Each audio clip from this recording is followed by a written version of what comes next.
I love being an advisor. The one time before I've done it for Blake years ago, I think it was the second season, and I really just enjoy. I mean, I think that's pretty obvious just from 15 years of being in and out of things like with vocal competitions, because I think I'm a good example to show them of like what can happen, like, what can really, come to fruition at the end of this road. So, and that's really cool for me, like nostalgic wise, just to be able to kind of see them too and be like, oh man, I remember I was like, when I would rehearse and I would change songs and I'd freak out about, it's just like kind of a nostalgic thing too for me to be able to be a part of it. But I was really excited to be the key advisor on this season just because I'm doing next season. So I was kind of warming up the chair, I was pressing the button.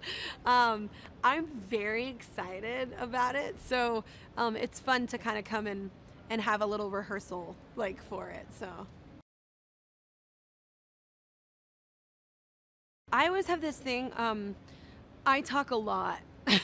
So I freak out after like each time I do something and I go back to like my crew and I go, was it embarrassing? Like, did I talk too much? Like, did I let them talk at all? Like, it was like, I just get really excited and I just have a lot of energy and passion for like music. And so it's really hard to like, pull the reins back, but I need to at times. So it's just, I think that's my hardest thing about doing this is, letting other people talk.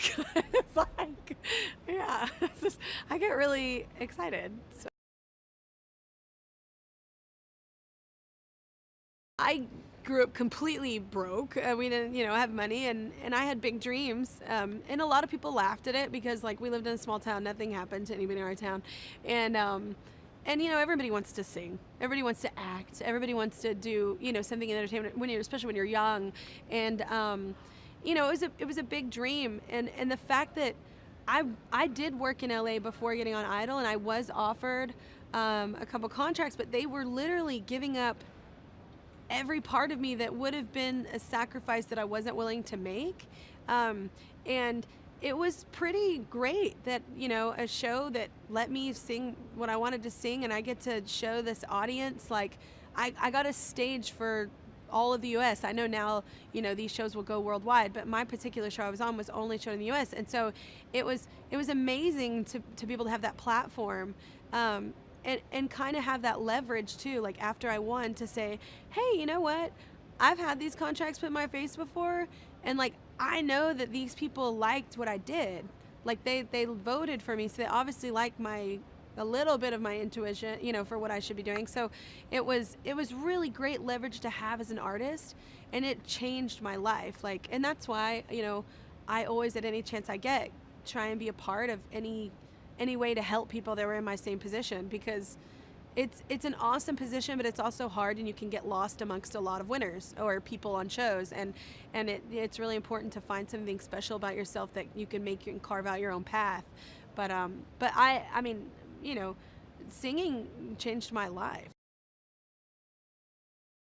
Well, I mean, especially when it comes to like Jennifer and myself, I don't think you can get a better coach or advisor when it comes to, because we've been there. So, you know how to navigate, because it is a little bit of, strategy in the sense of, you don't want to sing your best songs right off the bat because then you have nowhere to go. You want song selection is key. In a competition, like, yes, making an album as well, but I just mean in a competition specifically, you're trying to win, called The Voice, that the song matters, and your performance, every performance, you're only as good as your last one. So it really matters, and I think that I have a lot obviously to offer just because I am them, I was them.